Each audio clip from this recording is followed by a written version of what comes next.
Okay बच्चों, ठीक है, स्टार्ट करते हैं। आइए, चैप्टर 2, ये पिंक पेन, नाम बताइए।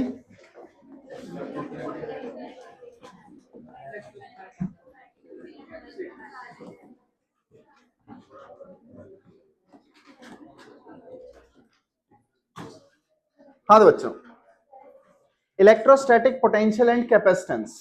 तो ये इलेक्ट्रोस्टैटिक्स का लास्ट चैप्टर है, 2 ही चैप्टर थे उसमें।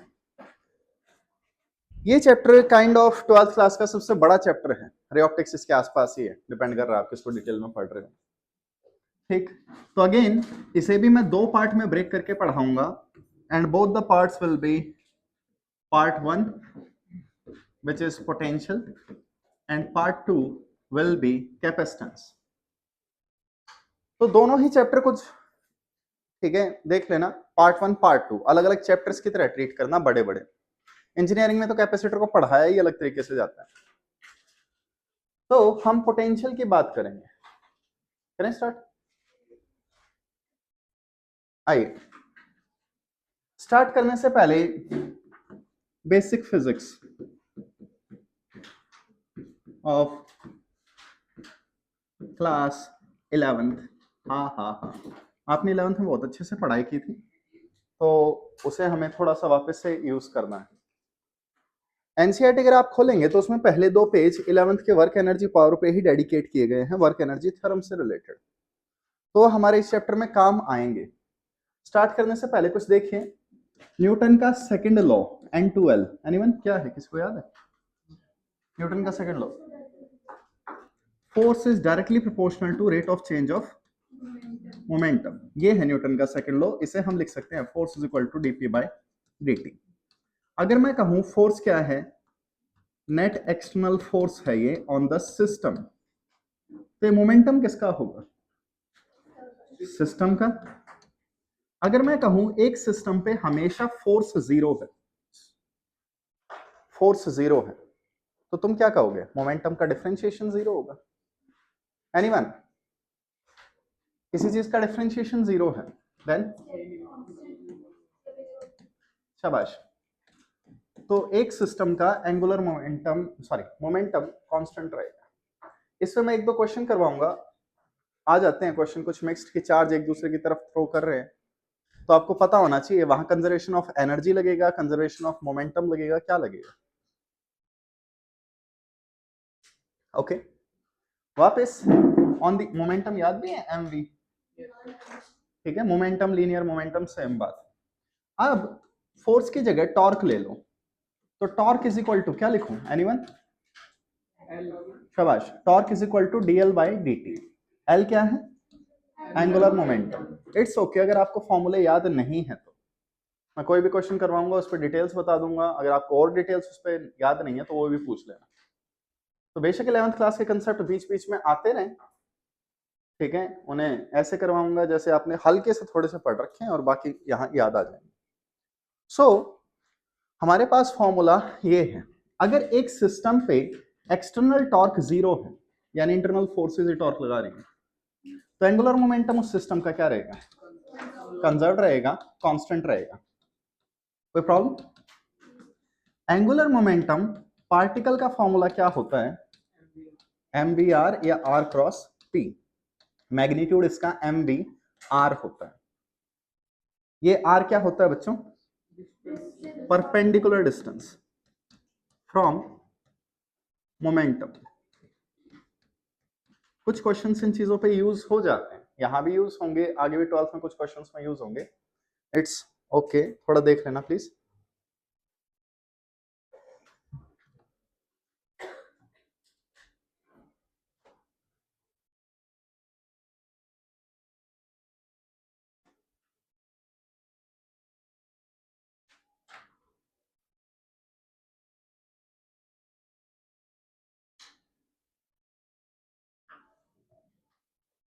करें, आइए।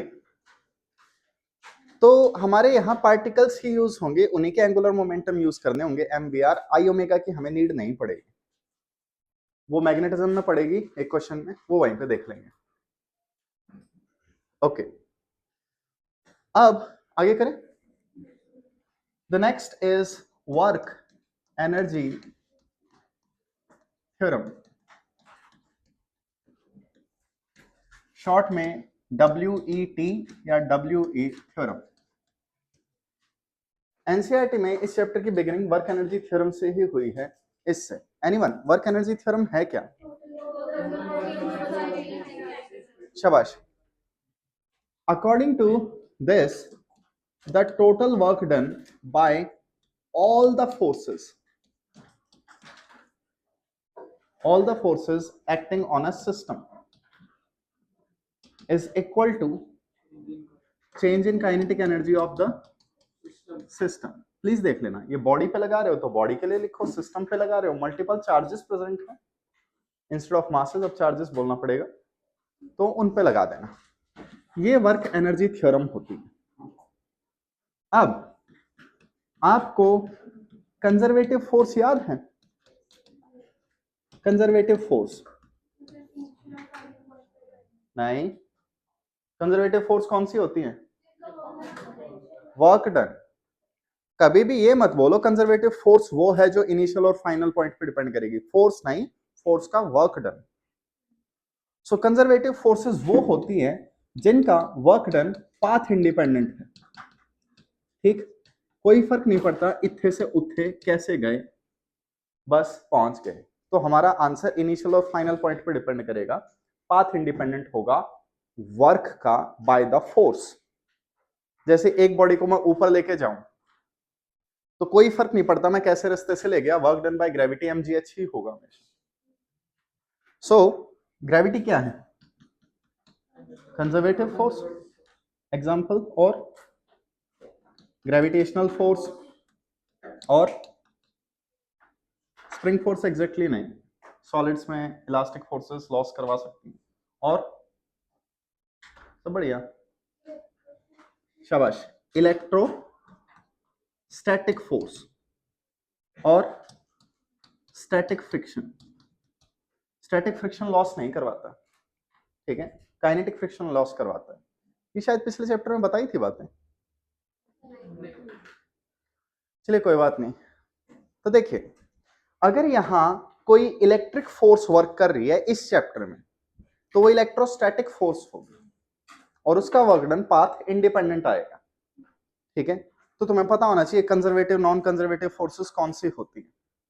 फिर इसके बाद है हमारे पास नॉन कंजर्वेटिव फोर्सेस, तो वो फोर्सेस जिनका वर्क डन पाथ पे डिपेंड कर रहा है, वो फोर्सेस जो सिस्टम में एनर्जी का लॉस करवा रहे हैं, ठीक, उन्हें हम, ठीक है, नॉन कंजर्वेटिव फोर्सेस बोलते हैं। आपको ये सारी टर्म्स इस चैप्टर में बार बार मिल जाएंगे, मैं नहीं चाहता तुम देखते ही छोड़ दो कि 11th में कुछ नहीं किया, 11th में किसी ने कुछ नहीं किया, कोई बड़ी बात नहीं है, 12th में भी करके आराम से सिलेक्शन हो सकता है, और हुए भी हैं बहुत सारे, ठीक है। So non conservative forces path dependent, example induced electric force, induced electric force, please wait कीजिए चैप्टर 7 तक, एसी जैसे ही शुरू होगा तब तक आपको क्लियर हो जाएगा इंड्यूस्ड इलेक्ट्रिक फील्ड क्या होती है। अभी हम इलेक्ट्रोस्टैटिक फील्ड में, एक टाइम एक लफड़ा, और शाबाश विस्कस फोर्स, काइनेटिक फ्रिक्शन, और कुछ ना याद आए तो एटसेट्रा, ठीक है, कोई प्रॉब्लम किसी को? So these are whatever these are, क्या हुआ?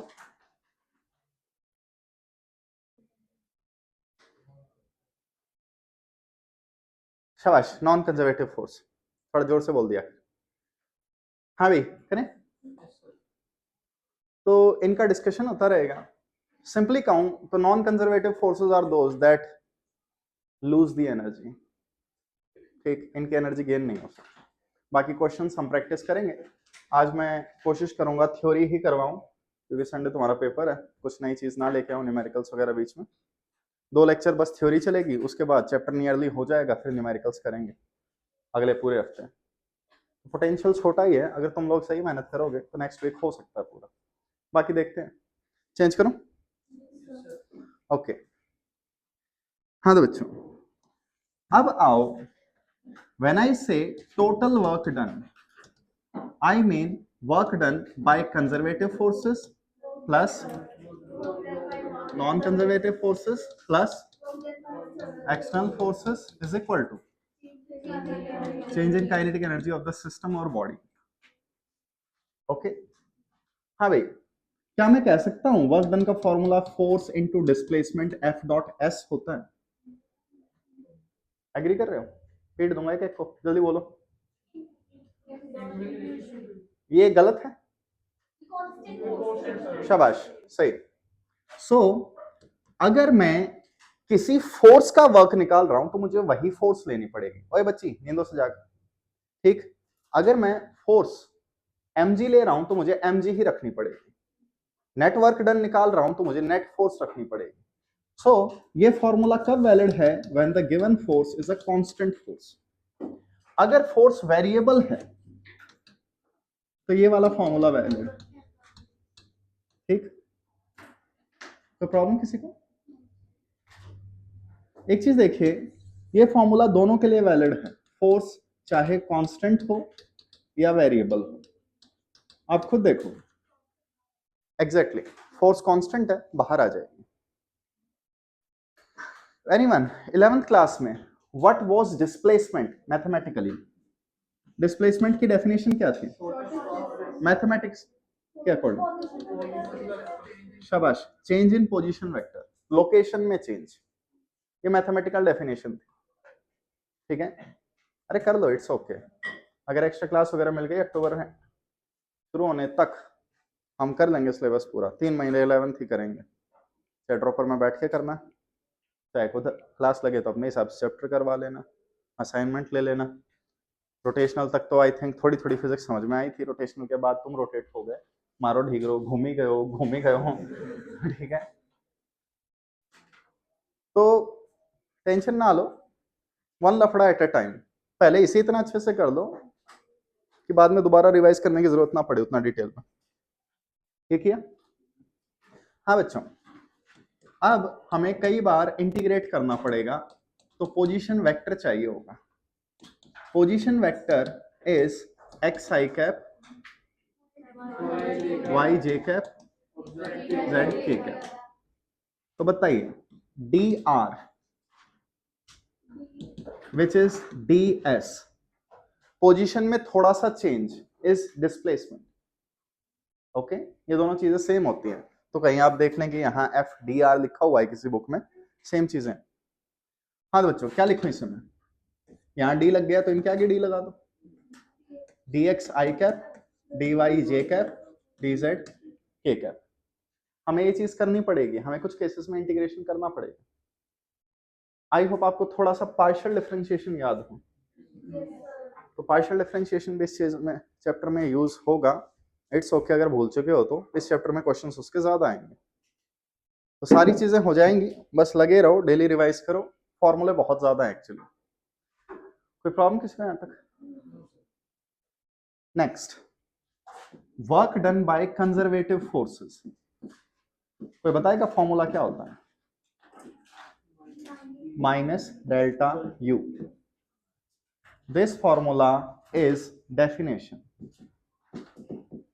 मत पूछो ये फॉर्मूला कहां से आया, यही फॉर्मूला है जो पोटेंशियल एनर्जी को डिफाइन करता है। सो एक सिस्टम की जो पोटेंशियल एनर्जी चेंज हो रही है वही कंजर्वेटिव फोर्सेस का वर्क डन होगा नेगेटिव साइन के साथ।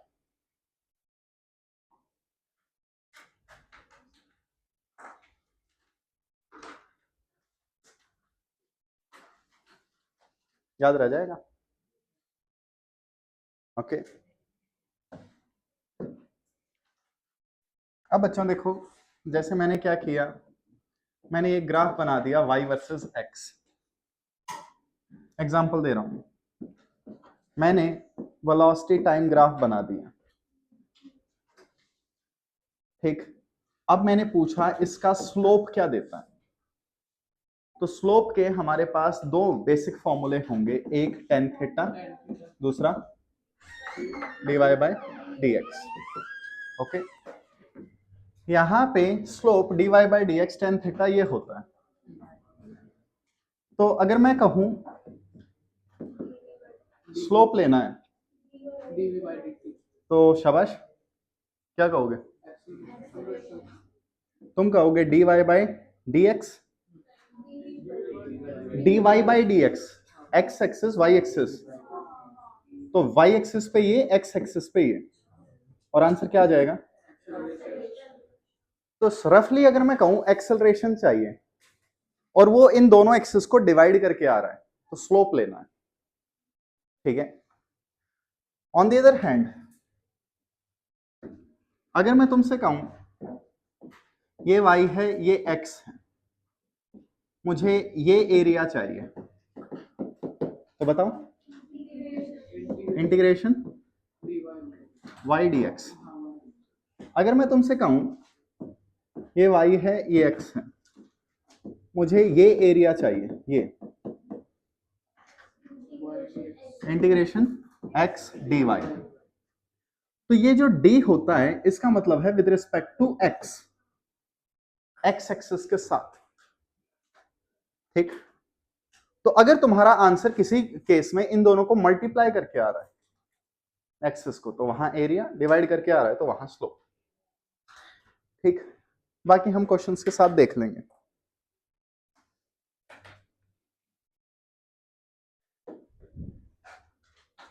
Okay, next is conservation of mechanical energy. Conservation of mechanical energy.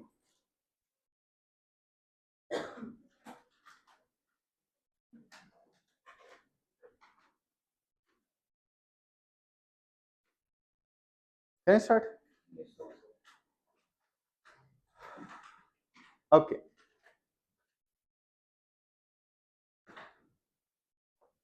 Change करो।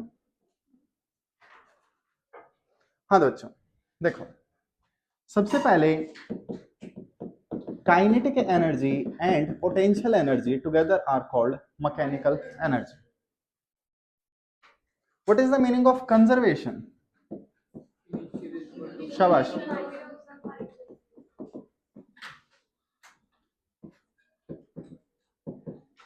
Initial amount is equal to final amount of system, isolated system, कोई थर्ड एजेंट नहीं आना चाहिए। तो अगर मैं कहूं कंजर्वेशन ऑफ मैकेनिकल एनर्जी लगा रहा हूं तो सिस्टम में कोई गड़बड़ नहीं होनी चाहिए। अब आ जाओ, वर्क एनर्जी थ्योरम पुट करवाओ प्लीज। कंजर्वेटिव प्लस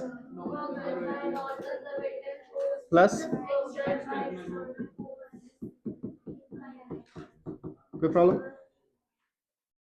हाँ बच्चों, थोड़ी देर के लिए लेट करो।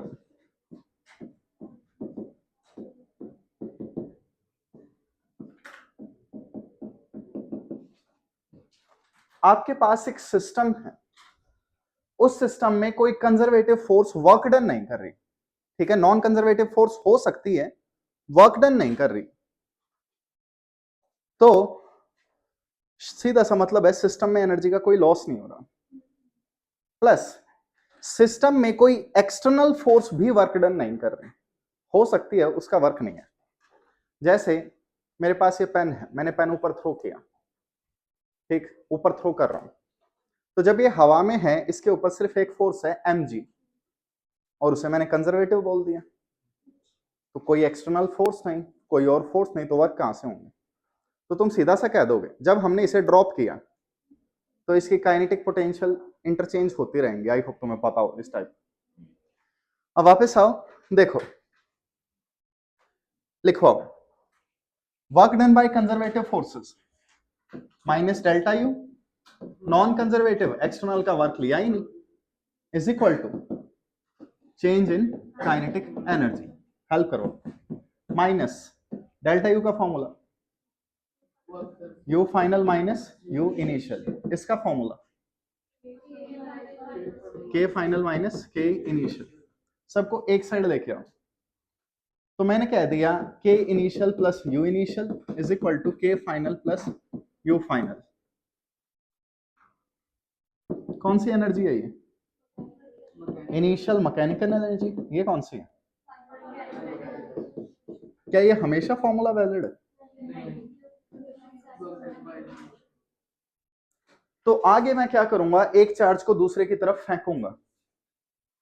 आपको डिसाइड करना है क्या काइनेटिक पोटेंशियल एनर्जी में चेंज हो रही है या नहीं हो रही। तो वो डिसाइड करने के लिए आपको ये रूल्स पता होने चाहिए। पिछले चैप्टर में हमने चार्जेस की एनर्जी के साथ डील नहीं किया। मैंने डाइपोल की एनर्जी लिखवा दी थी, लेकिन वो इस चैप्टर से बिलोंग करती है। उस फॉर्मूले के बिना हमारा काम नहीं बन पाता पिछले में, इसलिए लिखवाना पड़ेगा। तो अच्छी बात, आपको ये चीजें याद हैं, लेकिन ये आपके बेसिक स्ट्रॉन्ग करेंगे। कोई भी चीज कहीं भी मत लगा दो। ठीक, तुमने देखा होगा, तुम फिजिक्स वाले से क्वेश्चन पूछे गए, उसने कोई भी मेथड लगा के निकाल दिया और तुम्हें ये नहीं पता चल रहा है ये लगा क्यों। तो ये चीजें अगर तुम्हारी हिली हुई हैं, ठीक है, करें आगे। अब फिर से वापस आइए, देखिए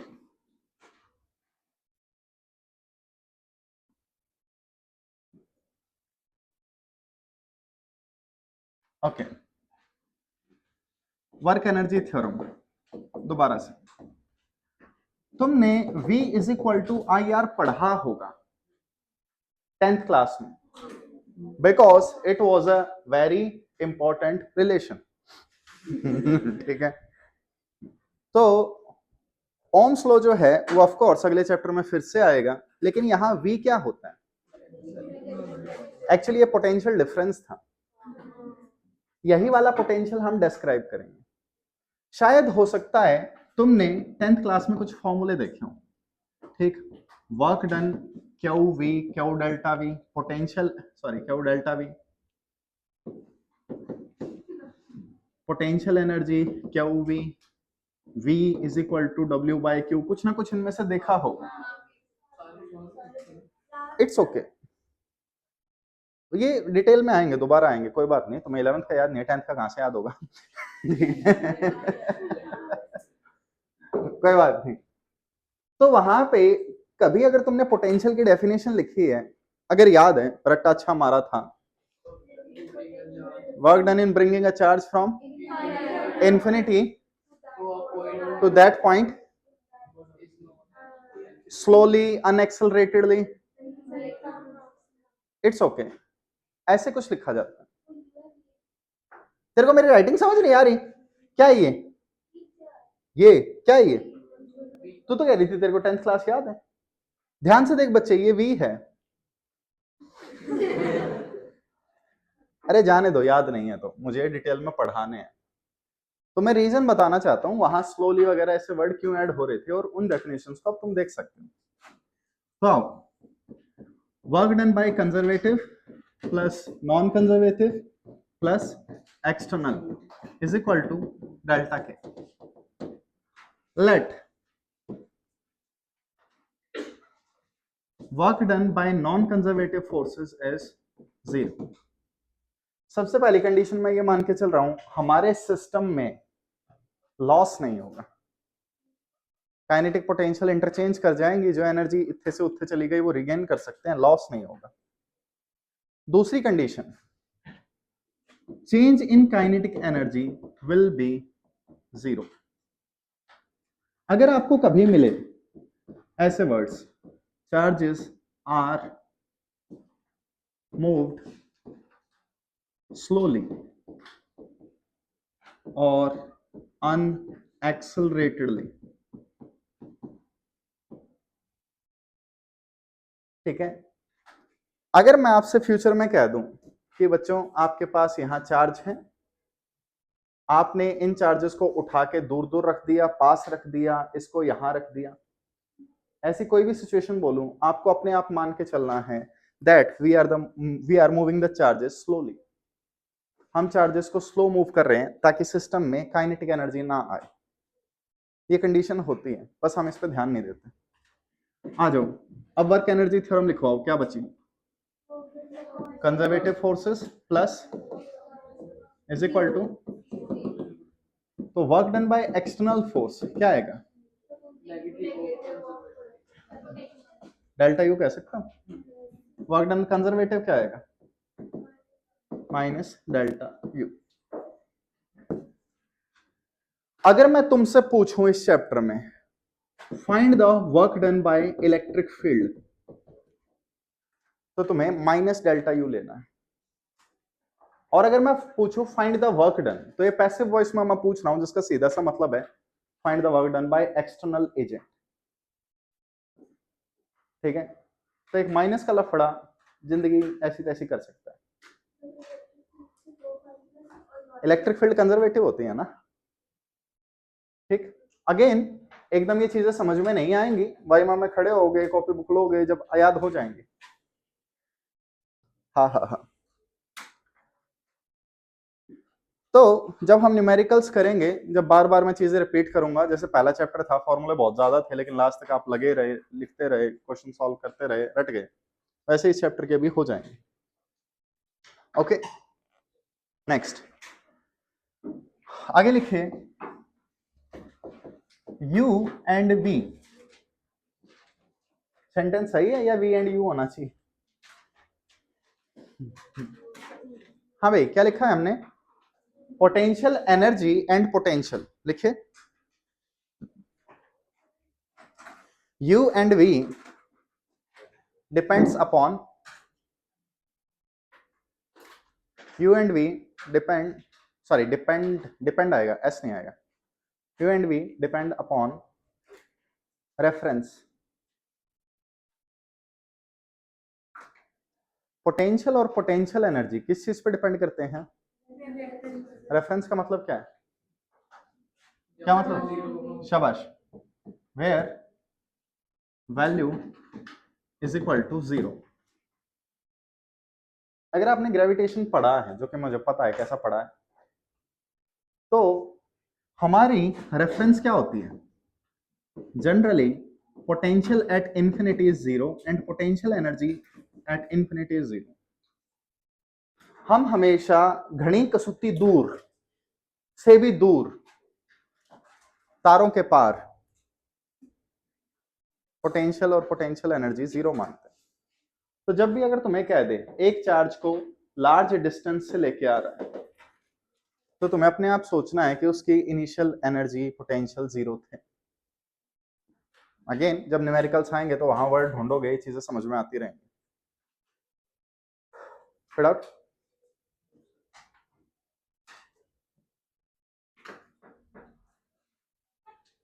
चले आगे।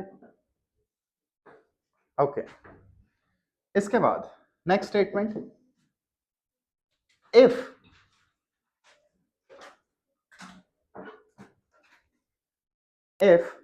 at any point, if at any point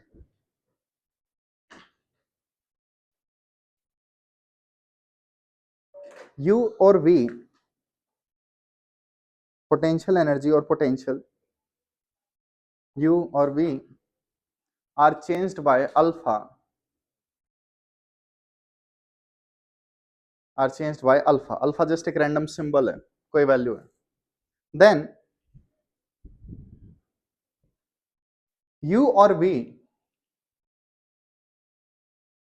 then U or V will be changed by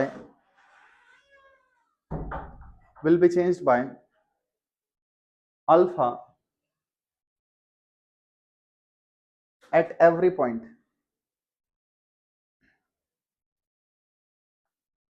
at every point। लिखा? Next statement,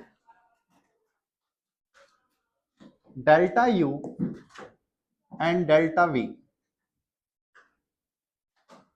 potential energy change and potential change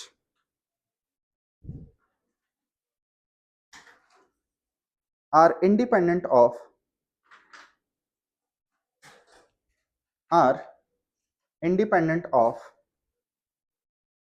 reference, are independent of reference।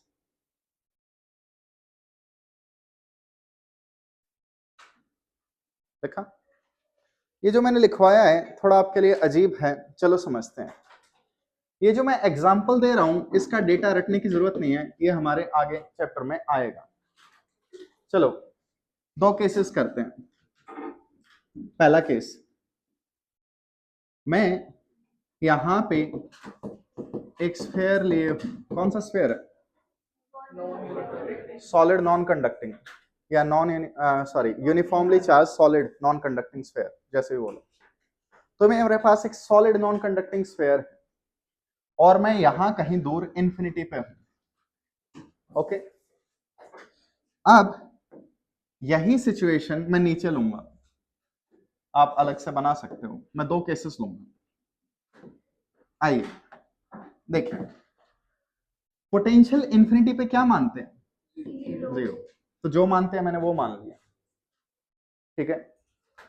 Potential surface पे के Q by are होता है और मैंने इस symbol को V कह दिया। लिखवा दूंगा, इट्स ओके, अगर किसी को याद नहीं है। कैसे याद होगा, पढ़ा ही नहीं। तो बस टॉपिक समझने की कोशिश करना, डेटा नहीं। और फिर मैंने यहां एक पॉइंट लिया सेंटर पे, तो सेंटर पे पोटेंशियल का फॉर्मूला होता है 3kq/2r। ये तो एनीवन, ये कितना लिखूं? 3v/2।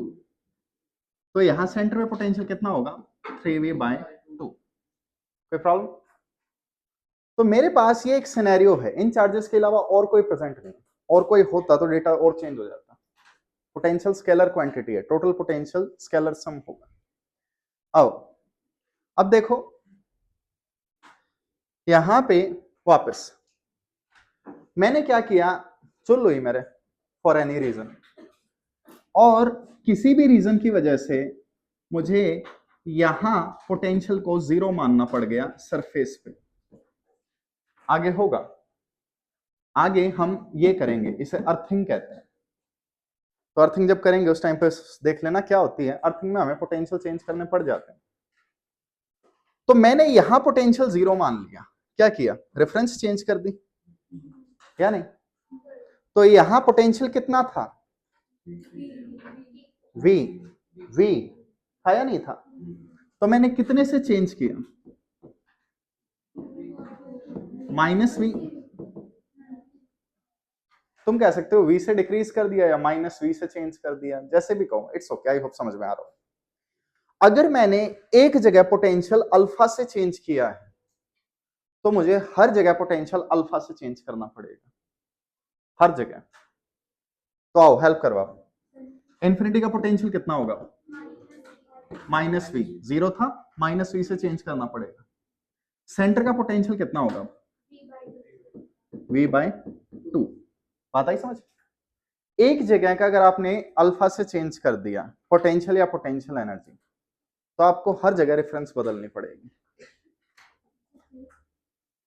पोटेंशियल किस चीज पे डिपेंड करता है? रेफरेंस पे, रेफरेंस पे।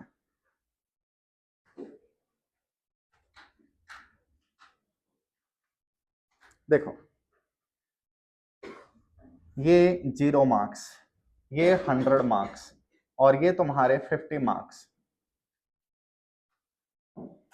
और यहां तुम्हारे पेरेंट्स तुम्हारे मार्क्स देखते हुए और उनकी नजर ऊपर, वो कह रहे हैं देख देख रेफरेंस देख, वो कहा तू कहा, और तुमने कहा कि नहीं नीचे देख नीचे देख, और मैं कहा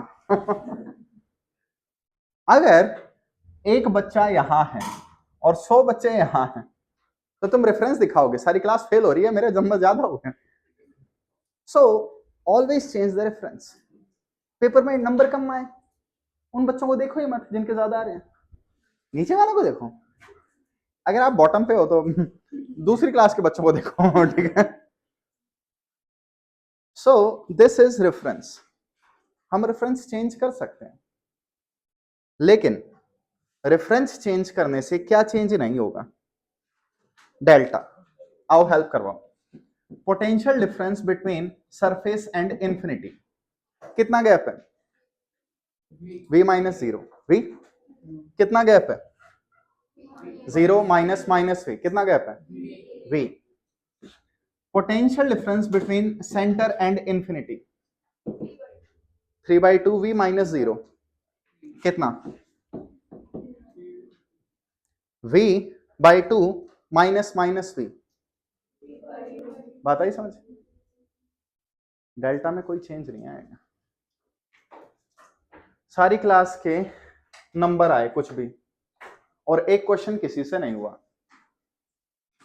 ठीक? आपने देखा आपके साइड वाला आपसे 10 नंबर आ गए हैं, फिर वो क्वेश्चन एक्सक्लूड हो गया या बोनस हो गया, सबके नंबर 4 बढ़ गए, क्या आपके साइड वाले का गैप चेंज हुआ? ठीक है, यही प्रॉब्लम है। इंडिया में अगर सबको 1-1 करोड़ रुपए दे दिए जाए तो गरीबी को दोबारा डिफाइन करना पड़ेगा कि वो लोग जिनके पास 1 करोड़ से कम रुपए हैं। आपने रेफरेंस चेंज कर दिया, ठीक है? तो रेफरेंस चेंज करने से नंबर्स चेंज होते हैं, गैप चेंज नहीं होता। और अगर आपको फिर भी समझ नहीं आया तो पोटेंशियल डिफरेंस था V1 माइनस V2। अब V1 को मैंने अल्फा से चेंज कर दिया और V2 को भी अल्फा से चेंज कर दिया, तो जब मैं सब्ट्रैक्ट करूंगा तो अल्फा कैंसल आउट हो जाएगा। तो यहां तक जो मैंने बताया ये एनसीईआरटी के स्टार्टिंग इंट्रोडक्टरी पेजेस में एक्सप्लेन है, और इसके बिना मैं चैप्टर में आगे मूव नहीं कर सकता। मतलब ऑफ कोर्स कर सकता था, लेकिन तुम्हें आगे दिक्कत आती। तो इन चीजों को देख लेना। अभी तक मैंने चैप्टर स्टार्ट नहीं किया, अब चैप्टर स्टार्ट करते हैं। हाँ, डोंट वरी, एक ही फॉर्मूला होगा आज। आइए लिखें, potential energy between point charges, ये आज का टॉपिक होगा। 2-3 लाइनों का टॉपिक है और इस पे आई थिंक 50 क्वेश्चन हो जाएंगे। Potential energy between charges. हाँ भाई, मेरे पास एक चार्ज ये है Q1, एक चार्ज ये है Q2, दोनों के बीच में डिस्टेंस r। बताओ पोटेंशियल एनर्जी कितनी होगी? KQ/R तो पोटेंशियल का फॉर्मूला है, मैं एनर्जी पूछ रहा हूं। तो आंसर है कोनी बेरा। क्या तुम इनके बीच में फोर्स बता सकते हो कितनी होगी? कोई प्रॉब्लम? क्या मेरे को फोर्स और पोटेंशियल एनर्जी में कोई फॉर्मूला पता है? तो du is equal to minus F dot D R, बस सांप छोड़ने, हेल्प करवाओ। du इज इक्वल टू के Q1 Q2, बाहर, अंदर कौन रहेगा? मैं सच बोल रहा हूं, बोल दो मैं। तो r की पावर -2 dr। हाँ भाई, किसके रिस्पेक्ट में इंटीग्रेट कर रहे हैं? Left side energy, potential energy किसके रिस्पेक्ट में कर रहे हैं? डिस्टेंस। तो पोटेंशियल एनर्जी रेफरेंस पे डिपेंड करती है, पहले बताना पड़ेगा कहां जीरो है। तो मान लो हमारे पास 2 चार्ज हैं, पहले इंफिनिटी पे थे बहुत दूर, और मैं धीरे धीरे उन्हें पास लेके आ गया r डिस्टेंस में। तो 2 चार्जेस थे, उनके बीच में डिस्टेंस इनफाइनाइट था, पोटेंशियल एनर्जी कितनी लेनी है? 0। देखा? अब दोनों कबूतरों के बीच में डिस्टेंस r है, तो पोटेंशियल एनर्जी बतानी। लेफ्ट साइड का इंटीग्रेशन मैंने कर दिया, राइट का तुम बताओ। अच्छा हूं मैं इंसान, थैंक यू। बताओ जल्दी। थैंक यू बच्ची। वैसे कल एक कमेंट आई हुई थी, मैंने ऐसे ही चिल्ला दिया, एक बच्चे ने कमेंट में लिखा सर हेडफोन पहन रखे थे। ठीक है, मान जाओ। कमेंट मेरे को डिलीट करनी पड़ी, आगे और भी कुछ डैश डैश था तो। लेकिन पॉइंट ये है, प्लीज हेडफोन पहनो। तो नहीं बच्चे, मैंने माइनस कहां खाया? ध्यान से देख, यहाँ ये दिख नहीं रहा तेरे को? ये रहा माइनस, देख। बाल के नजरें ठीक कर ले, 4 चश्मे लगा रखे हैं। 4 चश्मे नहीं हुए? 4 आंखें कैसी हुई? आंखें तो 2 होती हैं। 4 आंखें तो कुछ और होता है हिंदी में, क्या होता है? प्राउड ऑफ यू बच्चों। तुम वही कैटेगरी हो ना जिन्होंने 10th में पूरा वेट किया, कब 11th में होंगे और हिंदी से पीछे हाथ छूटेगा। मैक्सिमम बच्चे यही हैं, मैं भी उसी कैटेगरी में था। लेकिन हम उस जनरेशन में आ जाते हैं अब जिन्हें हिंदी लिखनी नहीं आती और इंग्लिश बोलनी नहीं आती, ठीक है। बीच के अंदर हो गए। हिंदी में सबसे लफड़े ज्यादा होते थे। कौन से वर्ड पे लफड़े होते थे? एक तो मेरे से कभी डे नहीं बोला गया, कैक है, गैग है। अब मेरे को ये नहीं पता वो डे है, अंग है, उसे बोलते क्या है। मेरे को डे सिखाया गया, कैक है, गैग है, डे। कई बोलते हैं अड़े होता है, कई अंग बोलते हैं। क्या? ठीक, वो तो जाने दो। हमारी एक पुरानी बुक में गंगा ऐसे लिखा हुआ था कुछ, मेरे को अब तो याद ही नहीं है, और मैं उसे गड़ंगा पढ़ रहा हूं, मैं उसे सब कुछ पढ़ रहा हूं। सॉरी, यहां ये नहीं आएगा, और मेरे को समझ ही नहीं आ रहा कि ये लिखा क्या है। वो तो अच्छा हुआ जब हमारा टीचर रीडिंग करवा रहा था तो एक दूसरे बच्चे ने बोला और पिट गया हो। सारी क्लास ने सुनी। लेकिन मेरे को चीज समझ नहीं आती, हम लोग हिंदी उतना अच्छे से क्यों नहीं कर पाते। रीजन इसका कहीं ना कहीं हिंदी का टीचर है। इंग्लिश वाला टीचर चलो खुद को सुप्रीम समझता है, बच्चे से नहीं हुआ वो थोड़ा सा बता देगा, पीट देगा, भूल जाएगा। हिंदी वाला ना, तेरा बिंदु मिसिंग है, तेरा ये मिसिंग है। बच्चे को ट्रॉमा में डाल देते हैं बचपन में ही, बच्चा फिर सोचने लग जाता है कब ये सब्जेक्ट हटेगा। तो मैं यहाँ हिंदी वाले टीचर्स की दिक्कत मानता हूँ, लेकिन वो अच्छे भी होते हैं, बोलना पड़ता है वीडियो तो नहीं, हमारा 5th क्लास में हिंदी वाला टीचर बहुत अच्छा था। ठीक, जैसे ही किसी ने गड़बड़ की ऐसे ऐसे करके यू बट ठीक, तो मैं कोई आइडिया नहीं है कितनी जगह से सूझा हुआ हूँ। ठीक, इसलिए बड़े बाल रखता हूँ मैं। लेकिन यू नो बुढ़ापा, मेरे टोले दिखने लग जाएंगे। तो क्या आंसर आया बच्चों? के Q1 Q2 bye are. Please देख लेना, कई बार मैं भी जल्दी जल्दी में के Q1 Q2 bye are square लिख देता हूं, लेकिन इसमें एक ही आर आएगा, 2 आर नहीं आएंगे, और आर आर आर तो बिल्कुल नहीं आएंगे, नो राइज रिवोल्ट और रोर। ठीक, जैसे नहीं पता, प्राउड ऑफ यू। आइए, तो पोटेंशियल एनर्जी का हमारे पास ये फॉर्मूला हो गया। अब अगर कोई न्यूमेरिकल्स में सीधा जंप मारना चाहता है तो देखो, मैंने क्वेश्चन पूछा कि मेरे पास 3 चार्ज हैं, क्यू क्यू मत पूछो क्यू, और तीनों के बीच में डिस्टेंस क्या है? ए। अब मेरे चुल हुई, जो कि हर फिजिक्स वाले के होती है, पता नहीं क्यों, और मैंने इनके बीच का डिस्टेंस डबल कर दिया, 2a 2a 2a। मत पूछो क्यों, बस चुल हुई। अब बताओ, what will be the work done by external agent? Formula नहीं, सीधा फॉर्मूला डेल्टा यू।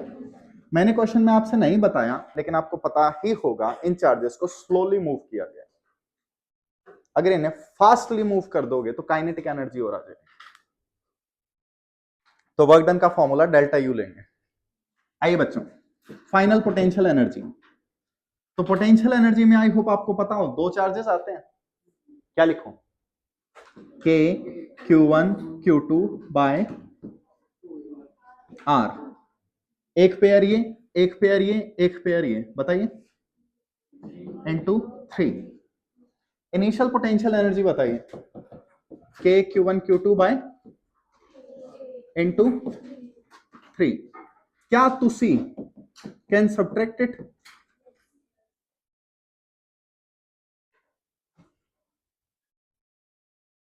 कर सकते हो?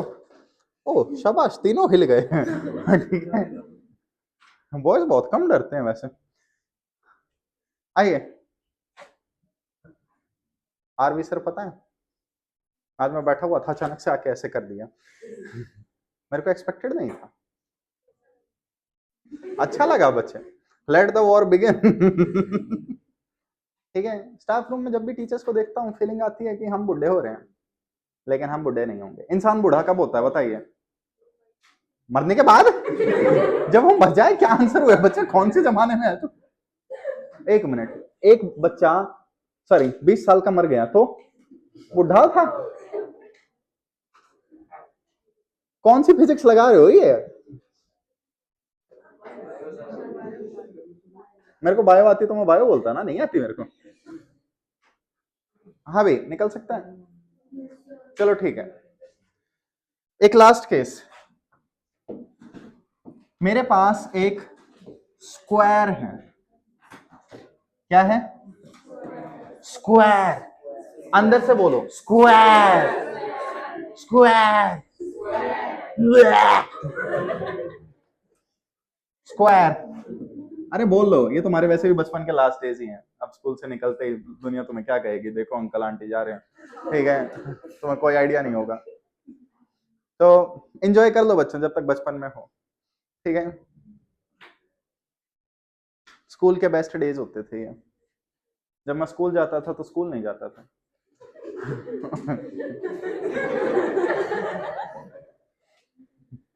सेम लाइक यू, तुम भी स्कूल जाते हो लेकिन जाते नहीं हो।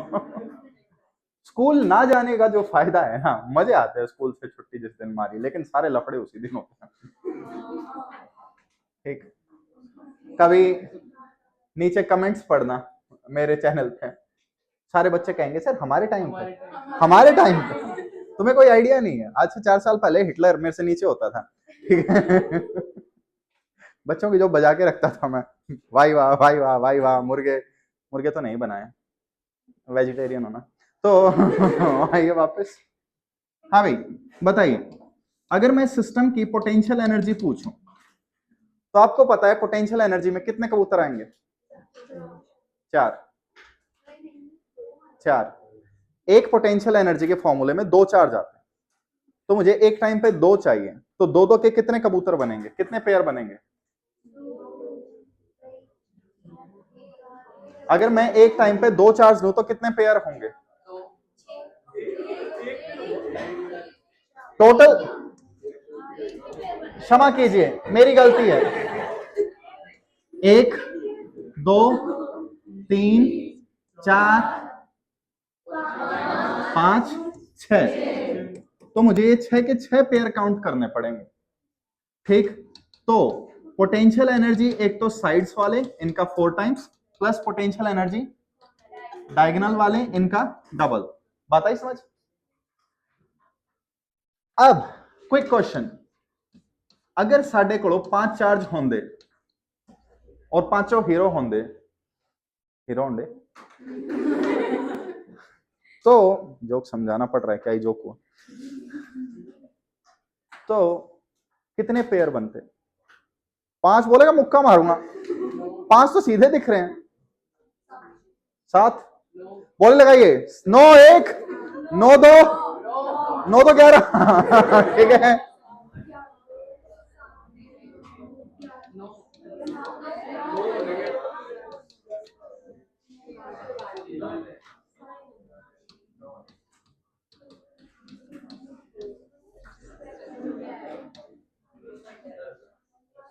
दस पेयर होंगे। अगर आपको फॉर्मूला पहले से पता हो तो एक आधा पेयर अगर मिस हो रहा है तो आपको आइडिया हो जाएगा, क्योंकि तुम ही हो।